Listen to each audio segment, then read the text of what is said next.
Evet, kesinlikle yani bu tür insanların bu ümmetin çocuklarına, bu ümmetin şehitlerine, bu ülkenin evlatlarına, şehit olan evlatlarına söz söyleme hakkının olmadığını düşünüyoruz.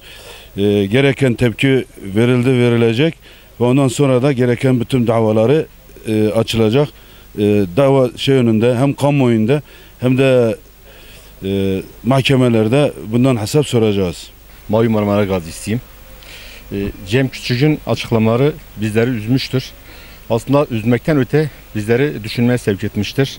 Bunlar kimdirler, kim tarafından konuşmaya sevk edilmişler? Bunların iyice araştırılması lazım.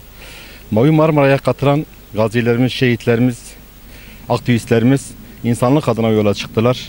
Bilinçli olarak yola çıktılar. Ölümü göze alarak yola çıktılar. Nerede bir mazlum varsa bizler onlara yardım etmeyi kendimize şiar edinmişiz. Bunun için her türlü adımı da atarız. AK Parti'nin bu ve bu tip insanları, bunlar mevcut kripto insanlardır. Bunlar ağababalar tarafından yönlendirilen insanlardır.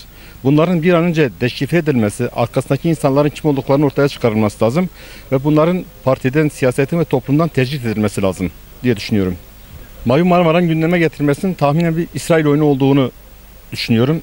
Mavi Marmara üzerinden belki AK Parti ve Tayyip Erdoğan'ı yıpratma olayı olarak düşünebiliyoruz.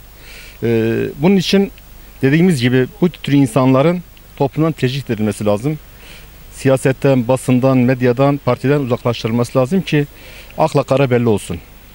Elbette ki dava açmayı düşünüyoruz. Türkiye'de ve dünya üzerinde 700'den fazla aktivist vardı Mavi Marmara'da. Şehitlerimiz var, gazilerimiz var.